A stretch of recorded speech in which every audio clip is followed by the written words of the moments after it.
السلام كي دايرين؟ اش اخباركم؟ نتمنىكم تكونوا بخير ويلقاكم هذا الفيديو ان شاء الله باتم الصحه والعافيه. كي دايرين خوتي وخواتاتي؟ لاباس عليكم؟ المهم ما غاديش نطول عليكم وغادي نقول لكم القصه ديال اليوم. انا جابت لي ما يبقاش، فنتمنى تسمعوا ليها وتستافدوا وتاخذوا العبره، وعافاكم بارطاجيو على نطاق واسع، ديروا جيمو كومونتير ويلا نسمعوا القصه ديال اليوم مجموعين. السلام عليكم.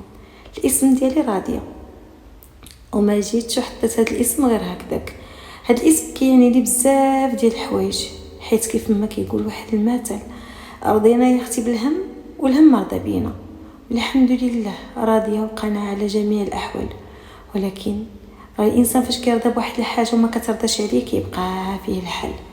داكشي علاش جيت اليوم وحطيت اسم مستعار اللي هو راضيه. المهم انا كيف ما قلت لكم راضيه وفي عمري 34 سنه، واليوم جيت نعاود قصتي كيف ما داروا بزاف ديال البنات دازوا قبل مني. تقدروا تقولوا بغيت نخوي عليكم قلبي ونشارككم بالهموم والمشاكل ديالي وكذلك الافراح.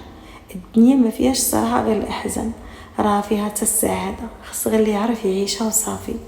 وصكي ديروا حدود لاي حاجه في الحياه، وهذا الشيء هذا انا ما كنقولوش من فراغ، اكتسبته بطبيعه الحال بداك المعاناه اللي عانيتها والتجارب اللي جربتها في حياتي.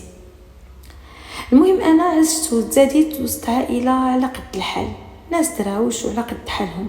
كنا في البدايه الحياه ديالنا ساكنين غير في العربيه، ولكن من بعد ربي جعل لنا واحد السبب ونزلنا للمدينه. وهذا السبب هذا هو واحد خويا الله يجزيه بخير. هاد خويا هو الكبير ومسكين، كان كيدير كل ما بجهده باش يخرجنا من الفقر. حنا العربيه ما كانش عندنا فيها بلادنا ولا شي حاجه، غير كنا كيف ما كيقولوا زايدين على عباد الله تما. با مسكين فين ما كانت شي تفلاح ولا شي حاجه كيمشي يخدم غير مع الناس وكيجيب لنا داك البركه. وراكم عارفين صحابي العربيه كرامين، اللي حسد معاه كيجيب لنا القمح الشعير وكيجيب حتى الفلوس، واللي يخدم معاه الزيتون يجيب الزيتون ويجيب حتى الزيت، واللي يسرح معاه كيعطيه الا كانت شي حاجه هكا خروفه ولا خروف الا كانت الغله مزيانه. المهم الوالد ديالنا كان معيشنا باش عطا الله. انا كنت صغيره ما عشت معاهم بزاف في العربيه، كنا اننا فاش بديت كنعرف الحياه كيفاش دايره كنا نزلنا للمدينه. وكيف ما قلت لكم اخويا الكبير هو اللي خدم مسكين وكافح، وكيف ما كيقولوا هو اللي كلا الدق. حنا كاينين 4 ديال البنات وولد واحد اللي هو خويا الكبير. المهم خويا هذا ما بغاش يعيش في العربيه حيت ما عنده فيها ما يدار، ويلا كمل السادس ابتدائي ومشى يدبر على راسو في المدينه. اول مره كان مشى عند واحد عمتي، ولكن راجلها كان قبيح وقال ليها غير انا ولا ولد خوك. عمتي مسكينه بطبيعه الحال غادي تختار راجلها حيت هو اللي مكفل بها هي وولادها، هو المعين الوحيد للاسره ديالها. قالت ليه بطبيعه الحال غادي نختار بات ولادي. تما فين جرات على خويا قالت ليها ولد خويا ها انت كتشوف. قالت ليها انايا راني غير عند ولد الناس، يعني ما تديش عليا، سير ولد خويا دبر على راسك ولا رجع عندك باك العربيه. خويا ما استسلمش، بالعكس قال انايا هاد راجل عمتي اللي حسب على راسو ما عاد شنو، ان شاء الله بجهد الله غادي نولي احسن منه. خويا ناض مسكين مشى كيقلب وكيطرق البيبان على حساب الخدمه، ما خلى فين مشى، ما خلى فين تكرفس، جا وتعرى ودار بزاف ديال الحوايج باش قدر يوصل للمستوى اللي يعيش فيه الوالدين ديالي حاليا. ماشي اي واحد خرج للشارع راه كيتفلس، ولكن الانسان الا كان عنده طموح باش يوصل ويعيش نقي ويعيش مزيان ويجبدها من فم السبع، راه كيدير الاسباب ديالها وربي كيوفق. لان خويا مسكين كان كيعاود لنا العجب، قال لينا شحال من مره كان ياكل غير من الطرو ديال الزبل بحالو بحال الكلب، وشحال من مره بات في الزناقي، وشحال من مره هاجموه وبغاو يتعداو عليه ويغتصبوه. تلاقى مع شفاره ودباحه وقتاله، وتلاقى كذلك مع الرجال. ولكن ربي سبحانه وتعالى كيقول لك ان يعلم في قلوبكم خيرا ياتيكم خيرا. خويا مسكين كان باغي ينقذنا غير من الفقر وينقذ الوالد ديالي، بقى تسهل عليه الله بواحد الخدمه مع واحد السيد. هاد السيد كانت عنده واحد المغازه كان كيقبل فيها، عنده فيها الخدامه. كيعاود لينا خويا اول موقف عليه طلب له الخدمه، قال ليه ودي انا عندي الخدامه. صافي خويا قال لي صافي عمي ماشي مشكل. كيعاود لينا خويا قال لك جا غادي في حالته ويعيط عليه، قال ليه منين انت بعدا؟ قال لها ودي انا من العربيه ديال المدينه الفلانيه. مع خويا مسكين تجلوق بزاف، قال لها ولدي شنو جيتي دير هنا؟ قال له جيت نخدم على راسي وعلى والديا. المهم داك الراجل بحال حس بخويا باغي يخدم وقرا فيه الامل من الشوفه الاولى. قال لي واش مبلي؟ قال لي اعوذ بالله ما مبليش وما عمرني ان شاء الله ما غادي نتبلى، وداك الشيء هذاك فيه غير الضرر. المهم في الاول داك السيد بحال شك فيه، بحال ما تاقش فيه، حيت سبحان الله بنادم ما كيعرفكش راه ضروري ما غادي يجي شويه الشك. ولكن فاش هضر مع خويا عارف من خلال الهضره ديالو انه راجل درويش ومسكين باغي يخدم على راسو. كان داك الوقيته عنده 17 سنه. المهم كان مسكين ما خلى فين ما خدم تتلاقى مع هذا السيد اللي قلت لكم عليه.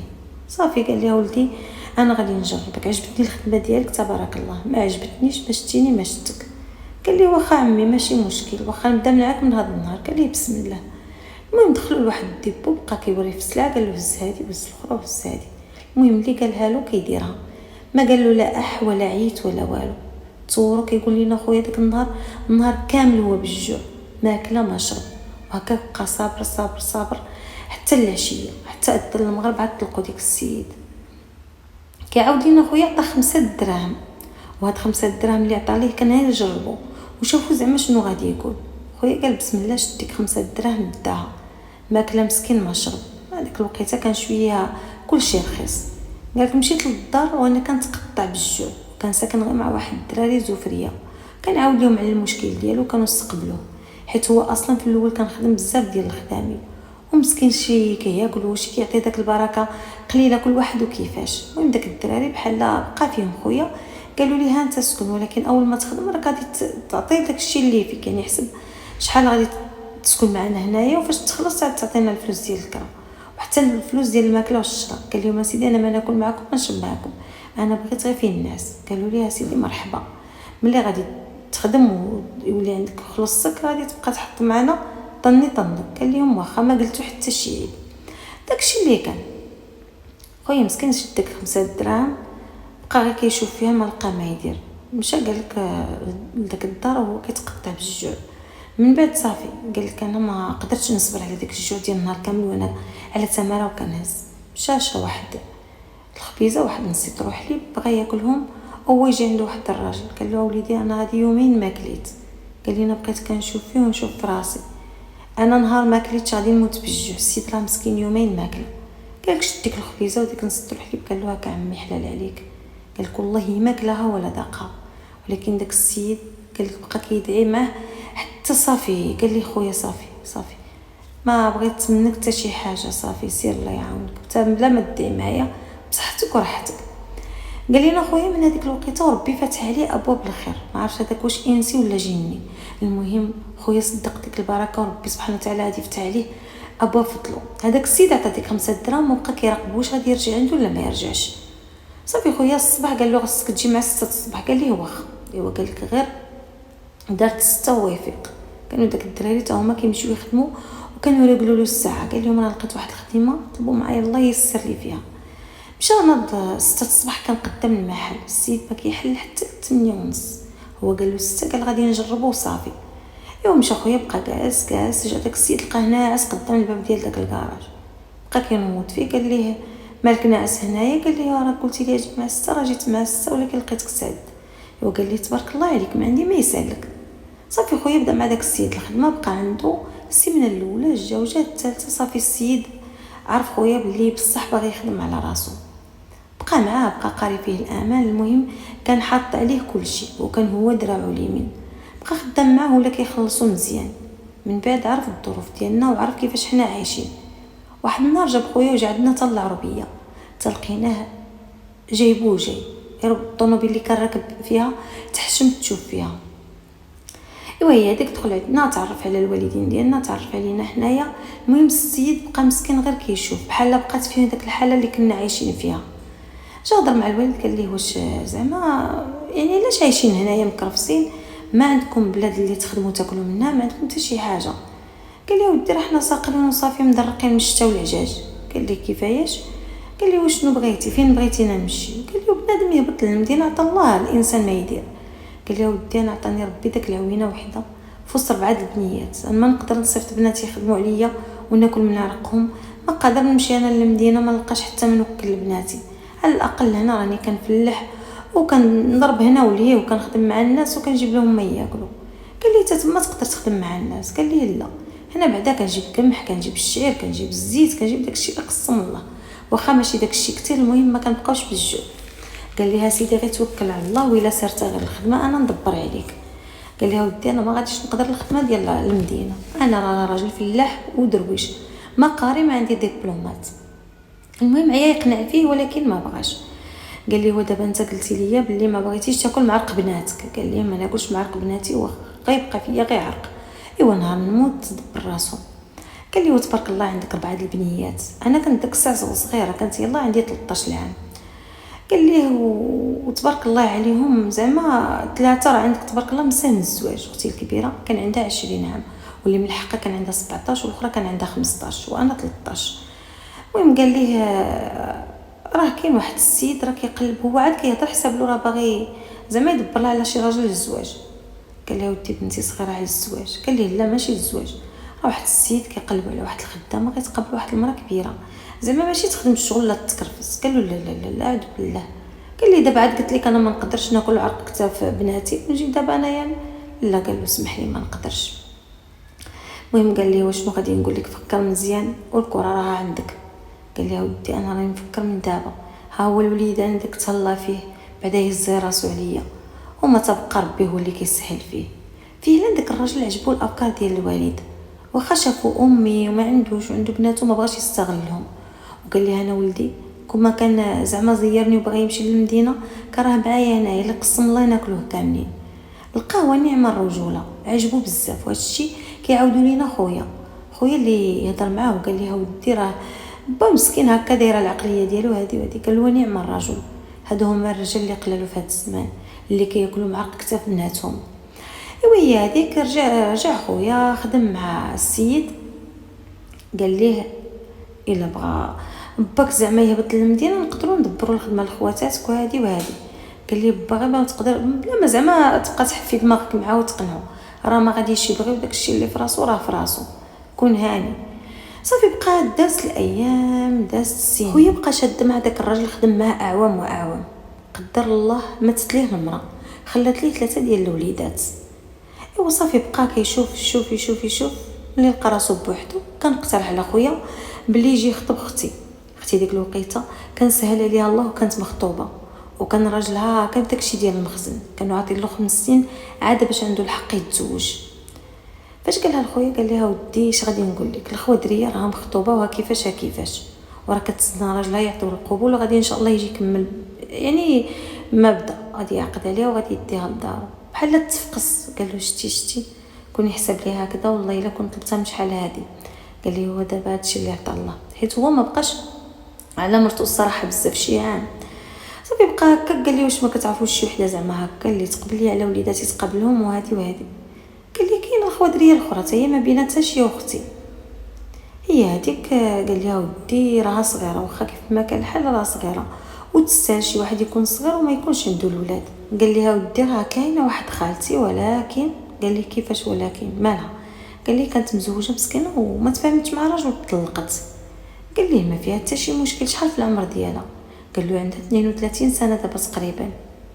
مع داك خالتي كانت كتجي عندنا مره. قال لي سيدي هضر لي معاها وإلا بغات انا موجود.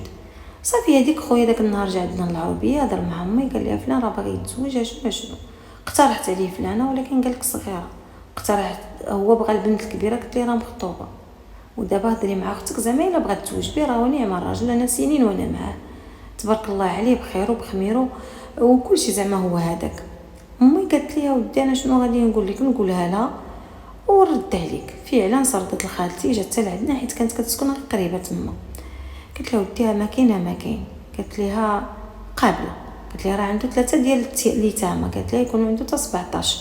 انا قابله، علاش ما فيها غير الخير والاحسان، انا ربي ما عطانيش الوليدات. وهاد خالتي مسكينه اصلا كانت تعطلت بالحمل، يعني ما حملتش مع داك الراجل، وكان قال ليها انت ما كتولديش داكشي علاش طلقها. قالت لها انا ربي ما عطانيش الوليدات، وربما ربي سخرني لهادو نقابلهم ونديرهم بحال وليداتي. جا السيد عندنا طلب السيده من عند الوالدين ديالها، بطبيعه الحال حنا دينا حتى تما حضرنا معاهم. جاتو الصراحه قالت لي انا سبب ديال الطلاق ديالي هو تاخر الحمل، دابا الا كنتي ناوي تولد معايا انا ما عرفتش واش نولد ولا ما نولدش. قال لها لا انا ولادي عندي، وإلا كنتي نتيا ما كتولديش الله المستعان، ما عندنا ما نديرو. المهم نتيا انا المهم عندي انك تقبلي لي وليداتي ونكونوا نبداوها على الصفا والنيه. قالت لي مرحبا.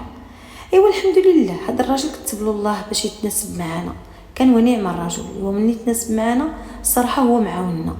داك الوقيته هذيك كان خويا دافع واحد الدويره في السكن الاقتصادي، عاونو بواحد البركه، ولكن نص ديال الخلصه ديالو كدوز له لداك السكن الاقتصادي، وكان كلشي كيمشي على اليدين ديال هذا السيد، كان معاونو بزاف ديال الامور. المهم هي هذيك الخويا مسكين ما بقاش بزاف هو يجي الدين، قال غادي تمشيو تعيشوا معايا باش قسم الله. ما خلاناش نجيبوا الحوايج ديال العربيه، قال لك نشريو داك الشيء زعما غير خفافين، كل مره نشريو حويجه. هاد الحوايج ديال العربيه غير خليوهم هنايا. داكشي اللي كان هبطنا معاه للمدينه، كنا كنشريو حويجات كل مره حاجه. هاد السيد كان بدل الفراش ديال الدار كامل عطاه لنا، وبدل الفراش لخالتي. صراحه كلشي لقيناه زعما الصراحه حتى حاجه ما خسرتنا. النهار اللي هبطنا للمدينه جا عندنا قال لنا الفراش ديال الدار على حسابي، راه الدار غادي نبدل لها الفراش كامل وغادي نعطيه لكم، وانا الفراش غادي نفرشو كامل جديد. ايوا داكشي اللي كان السيد اخوا دارو جاب لنا داكشي كامل، فتفرشت الدار. المهم ولينا عايشين بخير وعلى خير. والله العظيم الا ربي سبحانه وتعالى كيبدل السوايع، خص الانسان غير يصبر، ما خصش الانسان يتسرع. هي هذيك عشنا حياتنا عادي. بالنسبه للقرايه انا قريت يلاه الرابع ابتدائي وخرجت، اختكم اميه شويه، ولكن كنت فايقه وكنت يعني اي حاجه سمعتها كنحفظها، اي حاجه شفتها كنحفظها. فاش هبطت للمدينه قلت انا غادي ندخل زعما شي مركز نتعلم شي حاجه، اما الخياطه ولا الطرز، المهم شي صنعه شي حرفه اللي تعاوني من هنا للقدام. فعلا مشيت دفعت وراقي لواحد المركز، قالوا لي خصك تجيبي هذه وهذه وهذه، صورت لهم داكشي كامل اللي قالوا لي ديتو لهم. بقيت كنتعلم الخياطه والطرز، ما دخلوليش في راسي، واخا انا دغيا كنحفظ ودغيا كنقل، ولكن الخياطه والطرز ما عجبونيش، بالخصوص انني غادي نكتشف بلي عندي النظر ناقص. ايوا قلت لا لا لا لا لا, لا. انا ما غاديش تصلح لي هاد الحرفه هادي، اللهم نبدلها. جيت كنقلب ما لقيتش، لقيت واحد المعمل ديال الخياطه، ولكن بيني وبينكم يلا دخلت ندير الفينيسيو اللي تخرجت. وكذلك انا غادي نلقى المشكل ديال النظر لعب ليا وبزاف. خرجت من تما مشيت لواحد المعمل ديال الحوت، واخا صراحه كانت فيه واحد شويه الحساسيه. ايوا داك الحوت هذا كان كيخلي لي الراس ديالي كيغلي، عرفتي كنبقى نعط صنعت الصافي، لدرجه ان الشاف ديالنا بغى يجري ليا، قال لي انت باينه فيك كتغلبك هاد الريحه، ما تبقيش تعطيه على الحوت. بقيت صابره، خدمت واحد الشهرين وليت خرجت منه صافي، وليت جلست في دارنا واحد المده. قلت لا لا انا هادشي ما جابليش الربح، خليني نجلس في دارنا وربي هو المستعان، الله يسهل ما صعب. بالنسبه للوالد خدمو نيت داك الراجل اللي تزوج بخالتي، ولكن كانت الخدمه ديالو غير بسيطه. في الاول كان دارو حمال، ولكن الوالد المسكين كان عنده السياتيك، راكم عارفين بنادم فاش كيضرب تماره بزاف وكيرتاح صافي كيبانوا فيه جميع الامراض.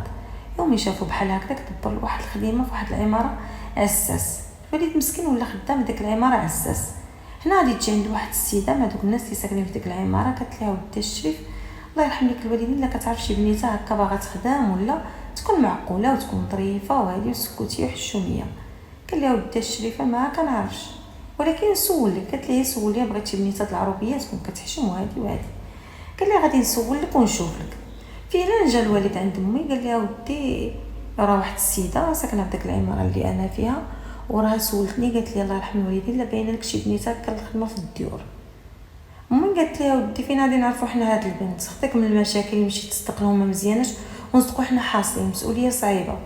قال لها زعما هي فكري معايا وزعما ما تكونش شي وحده في ديك العروبيه نجيبوها زعما تدبر على راسها وهادي وهادي، وراه داك المراه السمعه ديالها زعما في ديك العماره طيبه ومراه حاجه وزعما بخيرها وخميرها.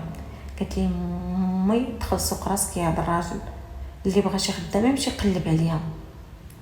نطقت انا وقلت ليه با انت كتقلب على الخدامه وانا جالسه بيطاليه. قال لي شنو كتقصدي؟ قلت ليه انا با نمشي نخدم شنو كنقصد؟ قال لي مريت تكاهلي شنو الضامه كتخربقي؟ قلت ليه لا با والله ما كنخربق علاش لا؟ قال لي وليت قاعدين من حدايا وهاد الهضره هذه مره اخرى ما تبقيش تجبديها ليا. قلت ليه با انا راه باغا نخدم على راسي، علاش خليتيني مشيت للمعمل وخليتيني درت؟ قال لي ها انت قلتيها هذاك معمل وهذيك الصنعه بغيتك تعلمي الصنعه، انا ما بغيتكش تمشي تخدمي على في الديور على لياتك. قلت ليه الوالد انا غادي نخدم على راسي، ما غادي نخدم لا عليك لا على حتى شي واحد. مي بقيت معاه حتى قال لي دبر راسك، عمي بحال بغيتي تخدمي بنيتي وتجربي الخدمه في الديور جربيها، ولكن انا حرام عليا لا ناخذ لك درهم من فلوسك. قلت لها سيدي ما تاخذ ليش، انا بغيت فلوسي يكونوا في جيبي. قال لي وعالي ومشى عند السيده هضر معاه، قال لي ودي شنو غادي نقول لك، راه انا هاد الهضره ما بغيتش نقولها لك في الاول حيت انا ماشي من داك النوع اللي كياكل مع رق كتاف بناتو، ولكن فاش اقترحت هذا الشيء على مولات الدار قلت لها لا كتعرفي شي وحده تبغي تخدم في الديور، راه البنت قالت لك انا نمشي. قال لي انا ما بغيتش نخليها، ولكن هي راه بحال كانت مصره انها تخدم على راسها، ودابا الا بغيتي بنتي انا مستعد نجيبها لك. قالت لي الله يا ودي يا فلان غادي نكون فرحانه بزاف، غادي تكون درتي فيا واحد الخير، اللهم انت كنعرفك ولا شي حد ما كنعرفوش. قالت لي يا سيدي غير جيب لي بنتك وما يكون ان شاء الله غير الخير. قال لي واخا. ايوا داكشي اللي وقع جا لغد ليه الوالد، قال لك داك العشيه هذيك جا لغد ليه قال لي غادي تمشي معايا غدا، جمعي حوايجك ووجدي راسك. فرحت ونقزت وطرت بالفرحه. داني عند داك المراه اللي غد ليه، المهم فاش دخلت سلمات عليا رحبات بيا، الوالد غير بصني ورجع للور بحال ما كانش عاجبو الحال وكان حشمان. وقالت لي بنتي مرحبا بك. قلت لها الله يكبر بك خالتي. قالت لي شنو كتعرفي ديري؟ قلت لها اللي وريتيني نديرو. قالت لي واخا بنتي مرحبا بك، اليوم روحي ما ديري والو غدا ان شاء الله نبداو. قلت لها واخا. ايوا داك النهار وليت مكسله الصراحه، عطاتني واحد البيت قالت لي تبقاي تنعسي فيه واحد البلاكار فيه واحد الناموسي ديال البلاصه، قالت لها فين ديري حوايجك فين تبقاي تنعسي تنجيب لك شي تلفازه. قلت لها الله يجازيك بخير. صراحه داك المره الله يمرها سلعه ما لقيت معها حتى شي مشكل، لا غدت ليه نوضتني قالت لها جي بنتي ها الشروط اللي عندي وها شنو خصك تبقاي ديري وها شنو ما خصكش ديري. قالت لي حاجه وحده انا اللي ما كتعجبنيش، اما هي داك الدخول والخروج. قالت لي دخلي عندي كتشوفي وخرجي عوره، دخلي كتسمعي وخرجي طرشه، شتي الحاجه ما تقولي شفت، سمعتي الحاجه ما تقولي سمعت. اقرب المقربين ليك ما تعاودي لهم حتى شي حاجه، راه والديك وما تعاودي لهمش الحوايج اللي كتسمعي وكتشوفي في الدار. قلت لها وعليك كوني هانيه، انا راني عوره وطرشه ما كنسمع ما كنشوف. صافي خواتاتي بديت مع ديك السيده الخدمه بالنيه والتكبير، الصراحه برضاتني وعلماتني الشغل، كانت اي حاجه ما كنعرفلاش كتعلمها لي. صافي توليت كنقوم بالشغل كامل. هاد المراه مسكينه جلست معاها 3 سنين، كانت ونيعه المراه والله يعمرها دار، حتى لقيتها اللي غادي توفى ليها الزوج ديالها، كان مسكين دار واحد القصيده ومات.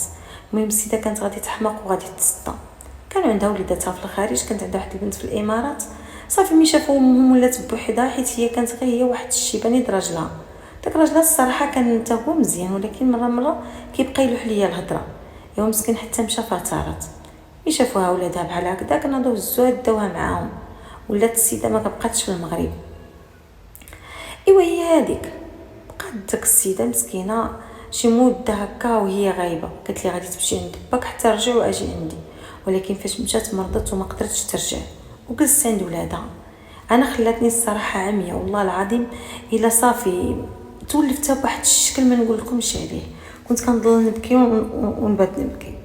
كانت دائما كتشوفني واحد الجاره معها وما كانتش كتبغي وما كانتش كتحمل، وكانت كتقول للوالد كنحسبني بنتك غادي تخدم في الديكور، قلت لك جيبها لي شحال هادي. ايوا غير شافت السيده مشات جات كتطلبني من عند الوالد باش نجلس معاها. الوالد قال لها ودي انا راه موعد السيده نخليها ليها. قالت له ودي غير تجي عندي غير مؤقته، وملي تجي السيده تمشي عندها ما عنديش مشكل. فاش قالها لي الوالد قلت ليه واه انا باغي غير نتلف الوقت، ولكن بيني وبينكم داكشي كامل اللي كنت باغياتو ما لقيتوش في هذيك السيده، فرق السماء مع الارض. وسبحان الله كل واحد كيفاش كيتعامل. هذيك كانت واحد المسمومه منها وكانت غير حاضيه معايا، وملي جاتني وهي كتسولني على الجاره الاخرى كي دايره وكيفاش كانت كتعامل وراجلها، واش كانوا كيدابوا، شنو كانوا كيقولوا، علاش كانوا كيهضروا، وشنو كانوا كيلبسوا، وشنو كانوا كياكلوا. المهم كدير ليا لونكيط. انا واحد النهار درت فيها قلت لها شوفي يا فلانه، انا كيف ما نعاود عليك نعاود على هاد السيده ونجي نعاود لك الاسرار ديالها، راه شي نهار انا نمشي نعاود عليك. وقالت لي غير عاودي الا لقيتي ما تعاودي. قلت لها شوفي ما يبقاش فيك الحال، انا ما نقدرش نعاود داكشي اللي شفت. انا كيف ما دخلت عندها طرشه وخرجت من عندها عمية، كذلك غادي نتعامل معاك نفس المعامله. واخا يجي والدي وسولوني على شنو كناكل عندك وشنو كنشرب عندك ومع من كتهضري وشكون اللي كيجي عندك، راه ما نقول لهم والو، حيت هذه راه كتبقى امانه. المهم السيده واخا ما عجبهاش الحال ولكن لقات هضرتي حقانيه. صراحه هي كانت مغليه فيا، ما نقول لكمش انها كانت مكرفسه عليا، بالعكس لقاتني معلمه الشغل كامل، واي حاجه بغاتني نديرها كتقولها لي كنديرها طايره.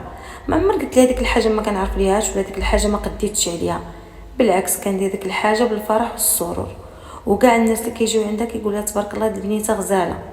بصراحه بشهاده الجميع كنت داخله سوق راسي وبخير. حتى لواحد الوقيته اللي كيجيو عندها شي ناس من اوروبا جاو عندها شافوني عجبتهم، قالك اودي راه حنا بغينا نخطبوك الا بغيتي تزوجي. انا فرحت وطرت بالفرحه، يحسب لي غادي يخطبوني شي واحد من داك الولادهم اللي جاو معاهم اللي كيمشيو للخارج. ولكن من بعد غادي تقترح عليا واحد السيده من دوك العيالات، قالك ودي راه خويا عيان شويه كيكون هنا في المغرب وبغيناك زعما بغينا نزوجو وبغينا نجمعوا له الشمل. انا حسب لي الناس باغيين يفكروا لي يديوني للخارج. ما نكذبش عليكم ما عجبنيش الحال، بالخصوص فاش قالوا لي مريض. مي سولت باش مريض قالك راه حكا غير كيتعصب شويه وصافي. هو ما كاين لا كيتعصب لا والو، هو مفشش اكثر من القياس. هو ما كيمشيش للخارج. فاش سولت علاش ما كيمشيش قالت لك ايوا كان وقع واحد المشكل صافي ما بقاش كيمشي. هو اصلا كان كيمشي. المهم ما بغاوش يدخلوا معايا في التفاصيل، قالوا لي انت شوفي الدري ويشوفك ولا عجبك داك الساعه نديروا الواجب، ما عجبك ما شتينا ما شدناك. قلت لهم واخا. شجعتني المراه اللي كنخدم عندها، قالت لي الصراحه هاد العائله هادو انا راه عائلتي وكنعرفهم زعما ما غادي خصك معاهم حتى شي خير. الولد كيجيها ولد خالتها. المهم هي هذيك واحد النهار رجعوا جابوه وجاو باش زعما يشوفني وحتى انا نشوفو. هما ما كانوا قالوا له حتى شي حاجه عليا، ولكن انا كانوا هضرين لي عليه. فاش جا شفتو طلعت هبط فيه السيد عادي زعما اللي قالك معصب ومريض، بالعكس كيضحك كيتهاود. كانوا كيسخروني نحط لهم ماكله فوق الطبله. المهم هو واخا كيشوف فيا مره كاع على عينيه هبطهم، يعني ما عنده ما يتعاود. شتو عجبني بيني وبينكم ما عيبتوش. قلت لهم هو شوفوا معاه هو بعدا ولا رفضني. قالك لا انت كونك هانيه، هو راه قال لنا دبروا لي المراه اللي حطيتوا عليها يديكم انا غادي نقول عليها بسم الله. فينا الناس هضروا مع الدري قالوا ليها وديها شنو واحد البنيته راه شنو راك كتعرفها وراك شتيها فين شتيها. المهم عطاوها عليا بزاف ديال التفاصيل.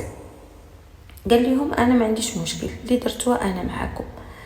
صافي هي هذيك السيد قلت لكم كيبان ليا عادي، غير هو الخدمه ما خدامش، هما اللي كيعطيوه الفلوس، يعني كيتفاضلوا له خوتو خواتاتو كيعطيوه الفلوس، اما هو ما كيخدم ما كيردم، كياكل كيشرب. عاطينو الدار في المغرب قد القشله وباغيين يجوجوا ويديروا كل شيء هو غير لا مولاتي يتزوج ويعيش الحياه ديالو. صافي فاش شافني تمعن فيا الشوفه مزيان عجبته، طلب انه يهضر معايا على انفراد. بطبيعه الحال هضرنا انا وياه الراس في الراس. فاش هضرت معاه عجبته العقليه ديالي. قال لي شوفي انا الصراحه ما كنعرفكش، وهذا الزواج راه غادي يكون غير زواج تقليدي، حيت انا وياك ما سبقناش درنا علاقه. ودابا الا بغيتي كنتي زعما متحمسه لهذا الزواج بسم الله، ما بغيتيش ولقيتي راسك بحال ما باغاش بلا ما نديروا شي حاجه اللي ندموا عليها في الاخر. هادشي راه خصو التوافق ما بين المراه والراجل. قلت لها سيدي انا ما عنديش مشكل، طلبوني غير من عند والديا، ولا والديا وافقوا انا اعتبروني موافقه. قال لك سيدي والديك خلينا من حسابي، وراه والديك بطبيعه الحال راه يبغيو لك غير الخير. ايوا بما ان الوالد اسس في ديك العماره صيفطوا له طلع عندهم. قالت لي ديك السيده واش تقدر تمشي تجيب مراتك وتجي دابا؟ قال ليها علاش؟ قالت لي راه ودي راه شي ناس راه باغيين يخطبوا بنتك، وهاد الناس راه من الفاميله ديالي. قال ليها ودي انا ما ندير حتى شي حاجه بلا خوها. قالت ليها سيدي غير جيب خوها وجيب العائله ديالك كامله، غير اجيو نضرب في هاد المساله دابا. فعلا با مسكين مشى كيجري، مشى عند خويا عيط عليه، جاب امي جاوب 3 بهم. خويا ما بغاش، قال ليه البنت يعني خصهم يجيو يخطبوا عندنا من الدار، ماشي حنا نمشيو عندهم. رغبوا الوالد قال له يلاه ولدي غير يلاه نشوفوا بعدا، راهم باغيين غير يهضروا معنا بعدا ونهضروا شي تفاصيل، اما الخطابه راه غادي يجيو يخطبوها من الدار. خويا جاو كيف ما كيقولوا دار على قلبه حجره، حيت ما رضاش وغير ما بغاش يردها في وجه الوالد. جاو هي هذيك كضرهم معاهم الناس، قالوا لنا ودي حنا البنت شفناها عندكم عند السيده هنا عجباتنا تبارك الله نقيقيه وزوينه ودريوشه وهادي وحنا بغينا نجوجوا ولدنا، ودابا الا بغيتو تعطيوها لينا. الوالد ما قالوا لي لا الدري مريض ولا والو، هذيك القضيه ديال المريض قالوها لي لا انا مش السيد كيهضر عادي وطبيعي، يعني قلت هذا راه ما كاين لا مريض لا والو، هذا غير واقيلا كيخربقوا. من بعد عاد غادي نكتشف كيف ما كيقولوا الكارثه العظمى. صافي هذيك الوالد قال لهم انا ما عندي ري، بنت يري فيها اخوها الكبير عطاها لكم، انا ما نزيدهم الله يسخر ما عطاها لكم، ماشي ودي انا ما ندير لكم. خويا هضر قال لهم سمعوا، الخطابه كتكون في الدار ما كتكونش في الديور ديال الناس. حنا نتوما جايين نتوما اللي باغيين البنت ماشي حنا اللي باغيين الدري. ودابا الا بغيتو البنت اجيو سيدي وديروا صوابكم مرحبا بكم ويكون خير. هادشي ما خسر عليهم. صافي نوضوا مشاو بحالاتهم ما بغاوش يجلسوا يتعشاو. جا خويا صراحه ما عجبوش الحال وقال الوالد ما كانش عليك زعما كاع طيح بنتك حتى لهاد الدرجه. قال لي انا ما طيحتش بنتي، انا شنو. المهم صافي نساو داك الموضوع. بقاو هذوك الناس شي سيمانه هما في المداوله. من بعد غادي يقرروا باش غادي يمشيو يخطبوني من دارنا. هضرت مع السيده قالت لي شوفي غادي تمشي لداركم توجدي راسك على قبل الخطابه حيت الناس غادي يجيو يخطبوك من داركم. عيطت للوالد قالت لي دي بنتك والنهار الفلاني ان شاء الله حنا عندكم. قال لي واه عليه. داكشي اللي كان النهار اللي دات معنا بالضبط جاو فيه. جات السيده جات باش تخطبني لولدها. المهم جاو اخواتاتو وجاو العائله ديالو كاملين، كلشي فرحان وكلشي زعما ناشط عاجبهم انا وحتى انا الصراحه عجبوني. خويا ديك الوقيته ما لقى ما يقول حيت هضر معايا بيني وبينه قال لي اختي الزواج زعما ديال ليلى تدبيرو عام فكري مزيان وتعرفي على هذا الراجل عن قرب بعد داك الساعه قريت مساله الزواج. قلت ليه انا يا ودي اش غادي نقول لك اخويا راه اللي في المكتب هو اللي غادي يجيبه الله، حنا دايرين السبب وصافي. وانا راك عارفني ما عنديش مع الهضره هكا بزاف، فعلا ما كنتش كنهضر بزاف انايا. قلت ليه دابا دبر راسو كيف ما خرج غادي يخرج، انا دابا موافقه نتزوج به. صافي مي شافني خويا هكا بحال باغا داك الزواج ما بغاش يوقف ليا في طريقي. قال لي صافي اختي مادام راكي باغياه الله يسخر لك انت وياه. ايوا داكشي اللي كان اخواتاتي. صافي جمعنا وطوينا قدينا المسائل ديالنا درنا الحلال كيف ما كيقولوا. درت مع هذا السيد العقد ما بين الهضره والخطابه والعقد والعرس 3 شهور. السيد صراحه ما تعرفتش عليه، ما عمرني ما درت معاه في التليفون. شفتو المره الاولى فاش كنت عند السيده في دارها خدامه وجاو شافوني. المره الثانيه شفتو عندنا في الدار، والمره الثالثه فاش عقدنا، والمره الرابعه فاش خرجت شرا ليا الخاتم. كنهضروا فاش كنتلاقاو، ما هضرت انا وياه في التليفون، ما خرجنا ما هضرنا ما والو.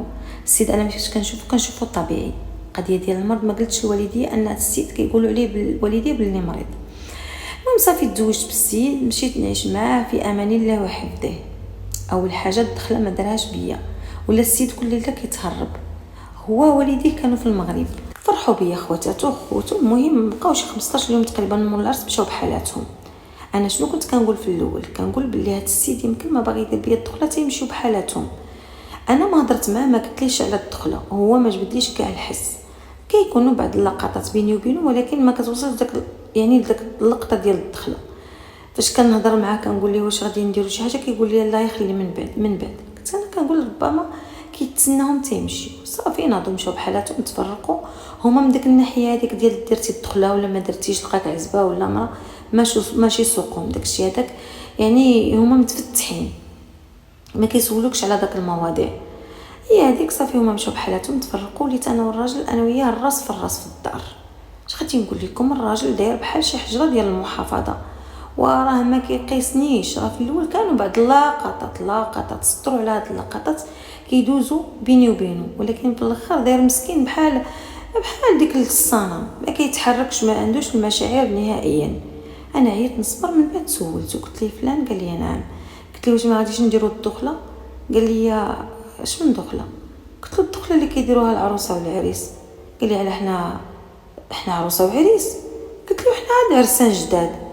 قال لي وكنا شحال هادي عروسه وعريس دابا شحال داز ما بقيناش عروسه وعريس. قلت ليه ويلي كيفاش ما بقيناش عروسه وعريس؟ قال لي وصافي داز الدخله صافي واش صافي داز شنو غادي نديروا دابا في الدخله نعاودوا العرس؟ قلت ليه كيفاش نعاودوا العرس؟ واش كتبوند عليا ولا كتفلى عليا؟ انا في الاول ما نكذبش عليكم حسب لي غير كيضحك معايا، ولكن في الاخر لقيت السيد كيهضر بصح. اويلي استغفرت الله على ما نديروش الدخله تنكونوا عريس وعروسه. قلت ليه انا دابا شنو انا؟ قال لي انت مولات الدار. قلت له ولكن باقا عروسه. قال لي لا العروسه هي اللي كتكون مبرزه ولابسه الابيض وهذه بدا كيحسب ليا.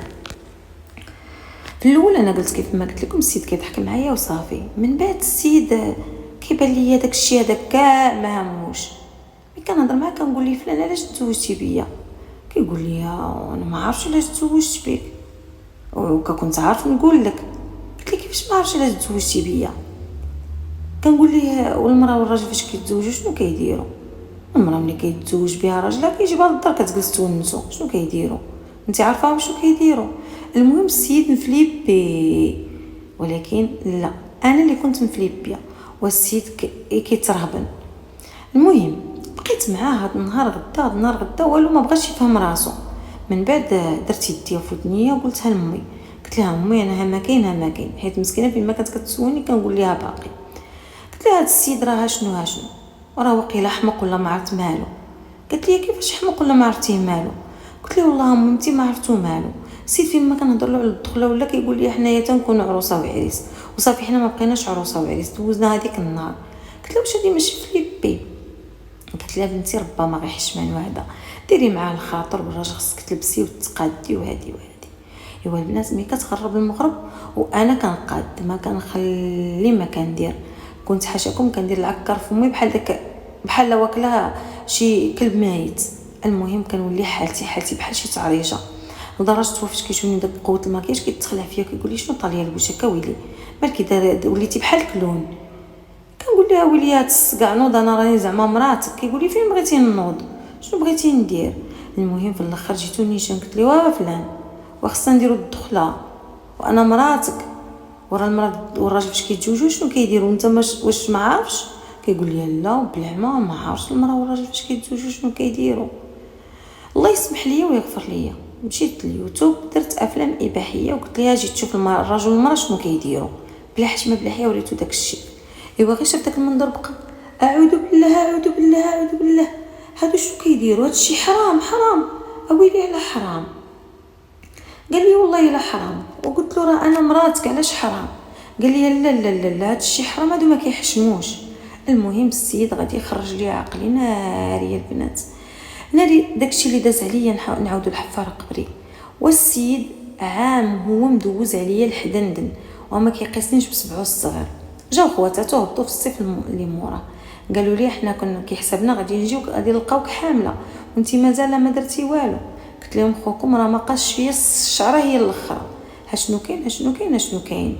وداك النهار فاش قلت له خويا مريض انا ما استوعبتش داك المرض ديالو، كان عليكم تقولوا لي بلي خوكم عنده مشكل في هذا الشيء.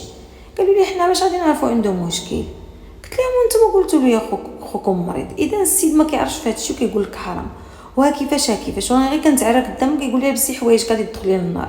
قلت له ويلي هذا واش حمق ولا مصدى ولا باغي يحمقني؟ المهم بقاو غير كيشوفوا ما عرفوا ما يديروا. قالك حنا عرفنا معصب وداك الشيء ولكن ماشي لهاد الدرجه هذه. قلت لهم خوكم ما معصب ما والو، خوكم اعصابو في الثلاجه، انا اللي مرضني بالاعصاب. ودابا قلت لهم شوفوا خوكم كيفاش غادي ديروا معاه. ايوا هي هذيك السيد بحال ديك الكامبو شد واحد خو بقى كيهضر معاه يمكن فهموا في هاد الامور. عاد السيد بدا كيفهم شويه. ايوا تا جاو خوتو عاد السيد ولا كيتقرب مني وبغى يدير بيا الدخله وقال لي انا هادشي ما كنعرفلوش. السيد كان عايش في الخارج وكان دار واحد المشكل كبير وهذا الشيء عاودته لي غير واحد لوسي وقالت لي ها شنو كاين دخلوا لواحد الحبس وكانوا كيضربوه غير للراس. ما عرفتش كيفاش وقع لهم معاه، الله اعلم واش كان خدام مع شي حاجه مع شي عصابه ولا ما نعرفت. المهم كانوا كيقروا بديك الطريقه ديالهم وبحال تفنفن في العقل ديالو ما بقاش كيف ما كان. مع العلم ان كان كيدير علاقات مع العيالات وكانت قالت لي اختو بلي حمل واحد خيتي وهذيك خيتي كانت قوريه ولكن في الاخر ما بغاش يعترف بداك الشيء اللي ولد. صافي هذاك داك الولد مشات خوات داك الدوله كامله مشات لواحد الدوله واحده اخرى وحاليا عنده ولد عنده 19 سنه. وهي خواتاتي وانا كندوز عليا الحدندن كيقول لك داك الشيء حرام. هو كان اصلا غارق فيه كان عايش غير في الحرام. صافي هذيك فاش بدا كيفهموا خوه شويه السيد عاد بدا كيتقرب مني خدا العذريه ديالي. صافي قلت الحمد لله بعدا من هذا الجانب هذا ما بقيناش كيف ما كنا تقضى الغرض. قلت الحمد لله والشكر لله. ولكن من تما الا ما نغصتوش وقلت ليه انا خاصني ما يجيش عندي ويقول لي المراه اجي ولا يحضنني ولا يبوسني عاديني عنده بحال انا بحال شي وحده كاينه وبحال ما كايناش. من بعد بدا كيتاقلم معايا شويه بشويه ولكن غير كيتاقلم وكيرجع عاوتاني دغيا لنفس النقطه اللي بدينا فيها. السيد ما كيتحركوش المشاعر تجاهي نهائيا. عيت نهضر معاه عيت نعيش الحب والغرام نديروا افلام ديال هكا الرومانسيه وديال الحب ونتفرجوا انا وياه كيقول لي هادشي غير تخربيق. السيد اول حاجه تكتشفتها فيه ما كيخدم ما كيردم. في الاول كنت كنسولهم على النوع ديال الخدمه ديالو كيقول لك عنده واحد الماندا كتجي شهريا من خدمته، هو ما كاين لا خدمه ولا ردمه. خوتو كيتفاردوا له كل واحد كيعطيه 20. المهم كتجي داك 5000 درهم حتى ل 5200. المهم كتجي داك البركه كيشدها، كناكلوا منها كنشربوا منها. الصراحه ما كيخليني محتاجه حتى شي حاجه. وحتى الويسي والويساتي ديما كيصيفطوا لي ديك البركه، كنت كنحطها بسميتي في البنكه. المهم كنت كنبين منها التاريخ، كنقول خليها هذيك لدوير الزمان، المصروف ديالنا عندنا باش نصرفوا. ايوا بقينا هكذاك على داك الحياه هذيك. الراجل الا ما نغزتوش حاجاكم بحال كينغز شي حمار والو ما كيدير حتى شي رده الفعل. بقيت واحد الايام بحال هكذاك، العام الاول الثاني الثالث ما جابش الله الوليدات. قلت انا كيفاش زعما مازال ما حملت، واش العيب مني ولا منه هو؟ ملي كنت كنقول له نوض نمشيو للطبيب كيقول لي انا ما عنديش مشكل، انت اللي عندك المشكل. السيد ما بقاش كيف ما كان، ولا كيتحللوا حتى هو العينين، ولا كيعرف شنو هو الجنس الاخر كيف ما كيقولوا. واحد النهار صونا عنده التليفون، بقى كيصوني هو ما كانش. صيفطو جيب لي شي اخرى، خلى التليفون في الدار. انا من طبيعي ما كنجاوبش في التليفون ديالو. داك النهار صدعني الصونيت، هزيت التليفون، هزالي كنهز التليفون، هي تصيفط واحد خيتي واحد الميساج، قالت ليه اهلا صباح حبيبه، عطلتي عليا من الصباح وانا كنتسناك. اويلي استغفرت الله، اشنو هاد العجب منين خرجت لي عاوتاني هادي؟ والسيد كان كيقول لك كلشي حرام، دابا صدق حبيبي ما حبيبي. اشكون هي هاد الخنزه هادي حاشا وجهكم؟ بقيت كنتسائل كيفاش وعلاش. ايوا جا للدار سرستو بالسريس، قلت ليه شكون هي هاد الحقيره اللي كتقول لك حبيبي وكتصيفط لك وكتقول لك بلي انت تعطلتي عليها؟ قال لي راه ما كاين والو، راه غير انت كتخرفي. قلت ليه ونتحداك تحل التليفون ونشوفوا واش انا كنخرف ولا انت اللي سوقك خاوي. فعلا فتح لي الميساجات، يوم من الهلا يركبكم لقيتو داير اللي ما دايروش واحد الشاب اللي في العمر ديالو 20 عام، والسيد ما مخلي معاه من هادر. وشنو كيدير؟ كيمشي غير داك البروشات اللي كيكون خاصهم التعابه وخاصهم هكا كويس عصير، خاصهم ساندويتش الطاكوس، خاصهم بانيني. هو كيمشي غير ليهم كيدير لا ساندويتش، كيدير لا هكا منيضه. ايوا كياخذ داكشي اللي بغا. السيد عايش الحياه ديالو اللي كان كيقول لي انا حرام، وشحال وانا حرمني معاه. المهم ما خليتلوش بالهضره، في الاخر طلب مني السماحه، قال لي سمحي لي انا راه ما غاديش نبقى هكا وهادي، وانا غادي نتبدل وحكا غير الشيطان وهادي. ايوا درت مني ندوز الماء وقلت ماشي مشكل ومعليش. ونيت كنت هضرت مع واحد لوسي، قلت لي هضري مع خوك اختي، راه شنو كاين مع داك لوسي كانت ظريفه مسكينه، كنت انا عزيزه عليها، وكتقول لي غير تهلاي معاه والله ما يخصك حتى شي خير. كانت مسكينه كتعاون معايا، وديما كانت كتصيفط لي الفلوس الحوايج الروايح. المهم كانت مهليه فيا، داكشي كاع اللي ما كيجيبليش راجلي كانت كتجيبو ليا هي. واخا راجلي الصراحه ما كان كيخلي عليا غير اللي نساه، وكان كيصرف عليا ديك البركه اللي كيصيفطوا له خوتو كيشدها كيجيبها ليا ليديا. طريف كنتقداو به، وطريف كيشي ليا بداك الشيء كامل اللي خاصني، وطريف كيبقى بجيبو كيدور به حتى كيجي الشهر الجاي. صافي هي هذيك ملي انا تغودت عليه ما خليتلوش بالهضره، قلت ليه انا صافي غادي نطلق. بقى كيرغب وكيزاوق، وبالخصوص فاش كنت كنغوت عليه حتى لقيت راسي سخفت وطحت. فاش شافني هكاك سخفانه قال لي نوضي نديك للطبيب. ملي داني للطبيب كنت كلي كنترعد، ما عرفتش واش ديك الفقصه اثرت عليا ولا، ولكن من بعد غادي نكتشف بلي راسي انني حامله. ايوا هنا فين كملت الباهيه للراس، ما لقيت ما ندير. قلت دابا انا صافي تورطت معاه بالولاد، خصني نصبر، وإلا كانت هذيك قدرت مثلا تكسب راجلي وتكسب الحب ديالو، حتى انا غادي ندير طرق زعما باش نكسبو. ايوا السيد غير منعت عليه الزنقه، ولا شايف راسو حاصل وغادي يولد الولاد، صافي ولا لديك الطبيعه ديالو القديمه، ولا كيقول هذاك الشيء حرام وداك الشيء الناس ما كيديروش كل نهار. المهم باختصار وسمحوا لي على هذه الكلمه، ما كانش كيعطيني حقوقي الشرعيه، وحتى المصروف من بعد ولا نقصوا عليا. سيد تبدل عليا من 380 درجه. ماشي نقول لكم هذا السيد راه عايشه غير بشخصيه وحده، هذا السيد عنده انفصام الشخصيه. كل مره كيفاش كتلقايه، مره كتلقايه ظريف وحنين وزوين ويدير معك داكشي اللي بغيتي وكثر. بزاف د المرات كيولي لذاك الريتم اللي رجع عليه، اللي كان عليه في الاول كيرجع عليه وكيولي واحد اخر. صافي ما لقيت ما ندير من غير انني نصبر ونحتسب، كنقول ماشي مشكل. بقيت هكذاك الحمد لله، داز الحموليه ديالي بخير وعلى خير، على الاقل ما تعذبتش بزاف، وحتى الولده ديالي دازت مزيانه. جاني الحرق مع 10 ديال الصباح، ما جات الوحده حتى كنت الحمد لله ولدت. ربي يسر الامور، فرح بولدو بزاف بزاف ماشي غير شويه.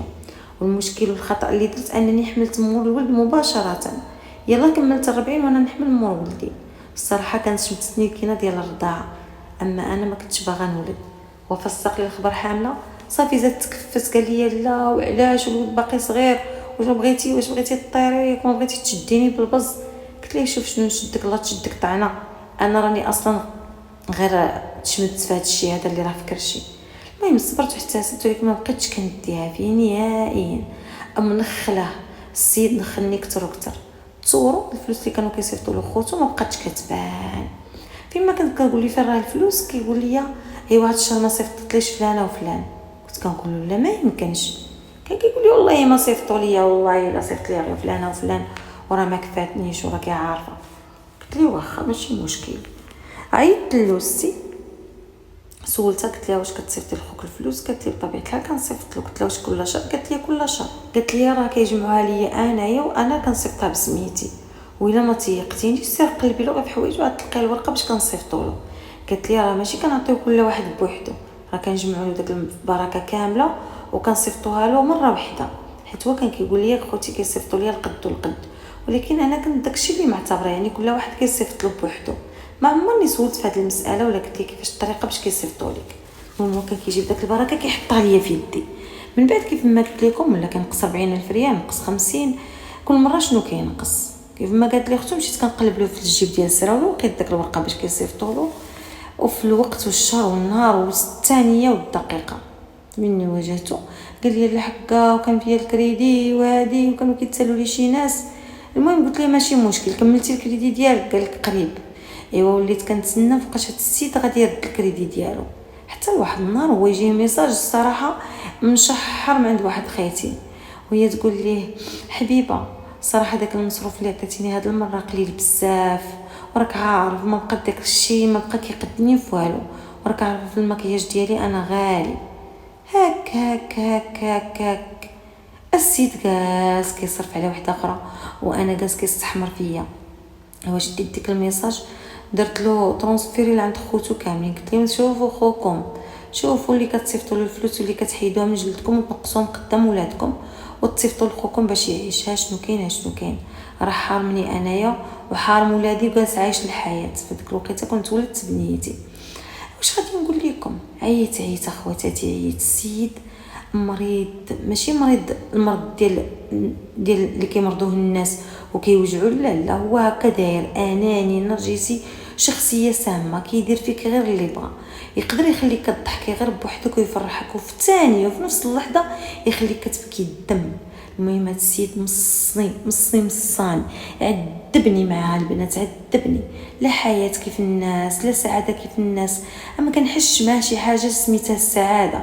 صافي السيد كاين بحال ما كاينش، السيد بحال شي واحد ميت. واحد النهار مشيت نتقدى الصراحه وانا كنطالع لي الدم، كنت خليت مع الدراري قلت ليه ها انت قبل البنت والولد انا نمشي نتقدى داكشي اللي خاصني. حيت السيد بطبيعه الحال ما بقاش كيبغي حتى يخرج، كيقول لك انا ملي نخرج ندور، ما نخرجش نتقدى، ماني انا عندي لي ثمن نبقى انا كل نهار نتقدى. ايوا السيد فاش كان كيخرج كنعرفوا ماشي عند صاحبته يقضي معاها الغرض ويخلصها كيف ما كيقولوا. اما انا دايرني عبيده في الدار بلا خلاص بلا جوج. وزياده عن ذلك صافي حقي الشرعي قال لي ما تبقيش تحلمي به، وانا هكا داير، عجبك الحال ما عجبكش الحال اقرب حيط نطحي راسك معاه ولا سيري طلبي الطلاق. المهم ما لقيت ما ندير، والديا كنمشي نتشكى عليهم كيقول لك صبري دابا عندك ولادك ما عندك ما ديري. خواتاتو كيقول لك اسيدي حنايا مسحيها فينا ودابا نهضروا معاه. المهم السيد والو ما بقاش كيف ما كان، كانني انا ماشي مراتو. حتى لواحد الوقيته كيف ما قلت لكم خرجت نتقدى، جا تابعني واحد السيد، جا تابعني من مورايا كيهضر معايا، سمحي لي بغيتي نسولك، سمحي لي عافاك وقفي. فواحد اللحظه وقفت، قلت مال هذا السمر هذا من الصباح هو تابعني ياك لاباس. درت عنده قلت لي شنو سيدي راك من الصباح وانت تابعني، راه حشومه زعما هذا الشيء. قال لي اختي غير سمحي لي والله زعما ما تديهاش منين قلت الصور، راه شفتك من قبيله كنتي كتقدي وعجبتيني، بغيت غير نسولك وجاوبيني الله يرحم الوالدين. قلت لها شنو كاين؟ قال لي مزوجه مخطوبه مطلقه، اشنو هي الحاله الاجتماعيه ديالك؟ وانا زعما الصراحه تنهدت واحد النيته ديال الزمان، داك الجبل اللي كان مهزوز عندي على كتافي. ايوا قلت ليه ما انا مزوجه، ما انا من المخطوبات، ما انا مطلقه، ما انا من الزوجات. قال لي كيفاش ما فهمتكش؟ قلت له خويا هذا الموضوع هذا راه ما يستحقش انني نهضر معاه عليه اصلا. ودابا الله يجازيك بخير من الاخر، خلينا خويا نمشي بحالاتي، ما خصني مشاكل. قال لي والله هي تتقولي لي، هي قولي لي مخطوبه مزوجه، واش مزوجه؟ قلت لي مزوجه وبحال ما مزوجاش. بيني وبينكم والله العظيم الا كنت باغا نهضر ونحل قلبي، حيت ما نكذبش عليكم عييت وما بقيتش قادره نسكت وما لقيتش من نعاود. المهم قال لي شتي باش ما نوقفكش انا في الشارع، ها كاين النمره ديالي. السيد مواجدني النمره كتبقى في واحد الورقه مدالي، قال لي في اي فرصه الا لقيتيها عيطي عليا. فعلا مشيت للدار وانا كنفكر في ديك الراجل كي دار تبارك الله، الطوله والتجريده والهمه والشن، وحتى الاسلوب ديالو في الكلام زوين وحلو. مشيت للدار وانا كنفكر فيه، كنقول زعما هذا السيد يكون زعما ناوي المعقول، يكون زعما ظريف. شنو كنت كنقول انا والله وصدق ولد الناس الى حتى نمشي نطلق من داك الشماته اللي متزوجه به ونتزوج بهذا، لا انا شنو زايد لي هذا. المهم هذيك مشيت بديت كنفكر فيه، هزيت تليفوني صونيت عليه، بقينا كنهضروا من هنا لهنا. السيد جاني الصراحه قال لي شوف اختي انا والله ما باغي نتفلى عليك، انا عيبك وعارك الا ما عطيتينيش يعني العنوان ديال والديك ولا التليفون ديال خوتك ولا ديال باك وما مشيتش وما هضرتش على قبلك، انا باغي نتزوج، انا الصراحه نطلق، ما تفهمناش انا والمراه، عندي معها وليد وبنيه، الوليد راه معايا كيكون مع حناه والبنيته كتكون معها، ودابا الا بغيتي بنت الناس انا مستعد. ايوا تما فين بديت كنعاود له القصه ديالي كيف ما كيقولوا. قلت له ودي انا شنو كاين، انا راه مزوجه بواحد الانسان راه ما كيعتبرنيش، ما كاين واش كاينه ولا ما كايناش، واصلا عايش معايا بحال شي اختو، راه ما كاين والو بيني وبينه. بقى غير كيتفقص، قال لي شوفي انا مستعد نبيع الدنيا كامله على قبلك، انت غير قولي لي وانا ندير داكشي اللي خصو يدار. قلت لي اشنو غادي ندير؟ قال لي وانت غير قولي وانا غادي نتصرف، انا غادي ندير محامي وانا اللي غادي نوكلو في القضيه ديالك باش يطلقك، تاخذ الطلاق ديالك غير اون فوا تكملي العده ديالك غادي نخطبك من عند والديك. واش غادي نقول لكم، السيد اللي في راسو ما بغا كاع يدير معايا حتى شي حل. صافي داك الساعه قلت انا غادي نفتح معاه واحد طاوله الحوار وغادي نجي نيشان، اما فامساكم بمعروف او تسريح باحسان. هضرت معاه قلت لي شوف ولد الناس انا صافي وصل السيل والزبا، ما بقيتش قادره نصبر معاك اكثر من هذا الشيء، صافي لي الصبر حدود، دابا دير معايا الحل ولا خويا الله يعاوننا الله يعاونك. قال لي نوضي وريني فين دار باك. قلت ليه كيفاش؟ قال لي راه ما كاين لا طلاق ولا هم يحزنون، انت غتبقاي معايا حياتك كامله، بغيتي ما بغيتيش شغلك هذاك. المهم السيد ما كيعطينيش الحقوق ديالي والواجبات ديالي، الفلوس اللي كيصيفطوا له خوتو كيمشي يخسرهم على بنات الكلاب حاشاكم. في الاخر ما نكذبش عليكم انا ما قدرتش نصبر، مشيت عند الوالديه داروا فيا، هضرت مع خوتو وخواتاتو قالوا لي صبري، نمشي نشكي للناس شكوى الله كيقول لك حنا كلنا غارقين بالمشاكل، حتى واحد ما بغى يسمعني في هذه الدنيا من غير هذاك الانسان اللي كنت كنهضر معاه. بيني وبينكم ما كنتش متصاحبه معاه ولا كيهضر معايا بطريقه غراميه، قال لي باغي معاك المعقول، حلي المشاكل ديالك ونساعدك ونتزوجوا نديروا الحلال. ايوا ما لقيت ما ندير كاع الناس ما بغاوش يفهموني. واحد النهار نط يا خواتاتي، لبست البيض، كلشي لبستو بيض، لبست بيض ودرت يديا في ودني وبديت كنغوت، جمعت الجيران، هو ما كانش ديك الساعه، جمعت الجيران اللي دخلت عندي كتقول لي مالكي ياك لاباس اشنو كاين، حليت الباب وجمعت ولادي درتهم حدايا، درت الولد على اليمين البنت على اليسار وبديت كنغوت، حيت كنت وصيتهم قلت لهم ما تخافوا ما تخلعوا، انا راني غير كنمثل، قلت لهم نتوما هاي سكتوا ديروا براسكم كتبكيو. ايوا بقيت كنغوت ويك عباد الله، ويك عباد الله، مول داري ومول خيمتي وزماني مشى وخلاني خلا وخلالي اليتامى. العيالات طلعوا كيشوفوا ما عرفوا باش تبعوهم رجالاتهم، تبعوهم العيالات الاخرين، الناس ولات دايزه من الشارع مزقه كيسمعوا الغوات كيطلعوا مع الدرج كيجريو كيشوفوا شنو واقع، بقاو زعما كيسولوا شنو كاين، علاش هاد المراه مسكينه كتبكي ومالها وشنو طاريلها. كيدخلوا كيلقاوني لابسه كلشي بيض، فاش كيسولوني كنقول لهم انا زماني مات ومشى وخلاني. المهم هما لا حول ولا قوه الا بالله، الله يعظم لاجر، فين هو دابا وفين مات وفين راه؟ قلت لهم زماني مات ومشى عند الله. هما كيقولوا لي فرا وانا كنقول لهم زماني مات ومشى عند الله، والنهار كامل وانا اللي يد. المهم تعمرت عليا الدار والتالي ما لقاش فين يوقف. ايوا هي هذيك فاش جا السيد جا للدار لقى الدنيا عامره، حسب له شي حاجه وقع في العماره. جا طالع، الناس اللي كيعرفوا كيقولوا فلان فينك، حنا مخلوعين عليك. يقولوا شنو كاين؟ الناس استبغضوا فيه، ما عرفوا ما يقولوا ليه. ايوا بقى غادي جاي طالع حتى وصل لعندي، لقاني لابسه البيض، جمع ليا الامه ديال لا اله الا الله. بقى مالكم هو كيقول لي مالك؟ كنقول ليه راجلي مات ومشى عند الله. كيقول لي بسم الله الرحمن الرحيم، ما حنا على فال، راجلي مات ومشى عند الله.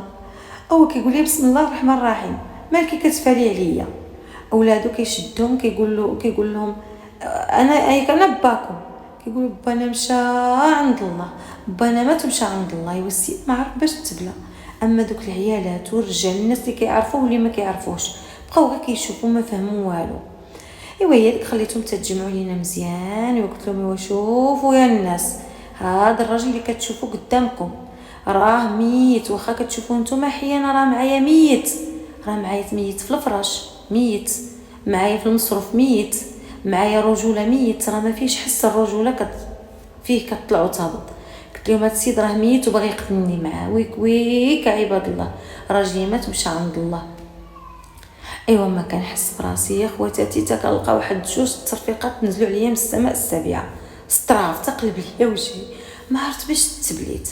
اما دوك العيالات دوك الرجال بقاو غير كيشوفوا، قال لك ودي هذا هو البساله، ما خلاو الناس شي تشفاو فيا وزعفوا عليا ومشاو، تيبقاو غير كيتسالوا مع بعضياتهم. قال لك حنا هادشي ما فهمنا منه والو، كيفاش الراجل حي يرزق وانت كتقولي عليه مات؟ قلت لهم فهموا عباد الله، وراه ميت معايا في الفراش، وراه ما كيصرفش عليا وما كيداش في ولادو وما كيسولش فيا، وهذا علاش هذا راه موتو حسن من حياته، وإلا ما بغاش يموت بالخاطر غادي نقتلو انا بالسيف. ايوا هي هذيك. بقاو العيالات كيهضروا معايا قالوا لي على الشيطان، وزعما الا كان شي مشكل حليه بينك وبين الراجل. قلت لهم والو، هذا السيد هذا راني ما حامله ما قبله، اما يولي راجل كيف الرجل ولا يمشي يعطيني بالتيقار. اش غادي نقول لكم؟ الراجل من هذاك النهار بدلت المعامله ديالو، بحال نقولوا السيد بحال تفورماطا، ما بقاش كيف ما كان. ايوا صافي صرت مع داك الناس، قال لهم الله يرحم لكم الوالدين وشكرا بزاف حيت وقفتوا لها وعظمتوا ليها الاجر فيا انا. الله يجازيكم، كل واحد يمشي لدارو، وانا عندي انا ومرتي مشاكل غادي نحلوهم. صافي ناض بقى كيغوت عليا، ما خلاليش بالهضره. قال لي علاش انت كديري هكا وكان عليك تهضري معايا؟ قلت ليه شوف ما عندي ما نهضر معاك، واش نتايا كنقول لك انا شنو بغيت كتقول لي حرام، كنقول لك جيب لي الحاجه الفلانيه كتقول لي ما عنديش، والده البنت والولد ما كتسوقش ليهم، زايد مصاحب عليا وكتمشي تصرف على وحدين اخرين، حقي كتعطي لوحده اخرى، بغيتيني انا نردك عايش؟ انت راك ميت في نظري، انا راك ميت. ايوا هي هذيك شدني عنقني، بقى كيبكي وانا كنبكي وهو كيبكي. قال لك انا ما حسابليش كاع عامره وجمع لي هادشي كامل. قلت لي واه انت عرفتي انا دابا ولد الناس جوج هضرات غادي نقولهم لك، اما تحسن ليا وتقي فيا الله وتخاف فيا مولاك، واما خليني ولد الناس القصر راح يخليني نمشي نعيش حياتي تا انا.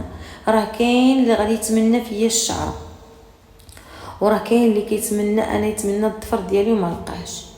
قال لي شوفي ما كاينش شي واحد اللي غادي يتمناك قدي انا راجلك وغادي نكون راجل ونعم الرجوله. ايوا خواتاتي اش غادي نقول لكم؟ والله الا ما هذيك الوقيته تبدل السيد، ما بقى لا مريض لا معصب لا حتى شي حاجه، عادي طبيعي. حقوقي كناخذهم وفوق منهم الله يرحم الوالدين، زائد المصروف زائد حتى الخدمه ولا كيخدم على راسو. صافي تا هو ناض كتحزم وترزم، هضر مع خوتو داروا له واحد المشروع، حيت دائما كانوا كيقولوا نديروا لك شي مشروع تبقى تخدم، طبعا انت عندك وليداتك وهادي ما كانش كيبغي، ولكن من بعد قال لهم انا هيديروا لي اللي درتوه، انا موافق نخدم على وليداتي. ايوا السيد من تما هو بخير وعلى خير. هضرت مع داك السيد قلت ليه شوف ولد الناس، انا ما عدت كتب شي حاجه، انا شنو كاين دابا راجلي راه ولا كيف ما بغيتو انا، يعني ما كاينلاش نمشي نبدلو ونمشي انا نطلق منه ونوض نعاود الزواج وانا عندي ولادي معاه. قال لي لا ما عندي ما نقول لك، انا ما غاديش نطرقك على راجلك وليداتك، الله يجمع شملك، وانت الا بانتك شي بنت الناس وهادي انا مستعد زعما نتزوج. قلت لها سيدي الا بانت شي وحده علاش لا؟ فعلا كنت كنعرف واحد السيده مسكينه كانوا عندها البنات ويتامى، كانت عندها واحد البنيته عندها شي 17 عام ونص. ايوا نعدتها له وهضرت لها عليه وهضرت له عليها، صافي الحمد لله حاليا مزوجين عندهم جوج وليدات. اما انا من ديك الوقيته وانا عايشه مع راجلي بخير وعلى خير، والله يا خواتاتي ما خصني حتى شي خير. وحتى من ويساتي شحال مره داروا لي فيزا وطلعوني لاوروبا، سراوني ورجعوني بحالاتي، كنخلي ولادي مع با وكنمشي نتسارى. اما هو كيف ما قلت لكم كان دار شي حاجه كبيره تما ممنوع عليه يدخل الديار الاوروبيه منعا كليا، ولكن خدام على راسو. وحتى ديك السكنه كنا بدلناها بسكنه واحده اخرى، كنا شينا واحد الدويره مستقله. هذيك الدار كانوا سلموا له فيها خوتو، قالوا لي صافي غير خذها. من نهار الزوج عطاوها له، ولكن من بعد الحمد لله تعاونوا معاه وخذا واحد الدويره احسن من هذيك، ودابا حاليا عايشه بخير وعلى خير.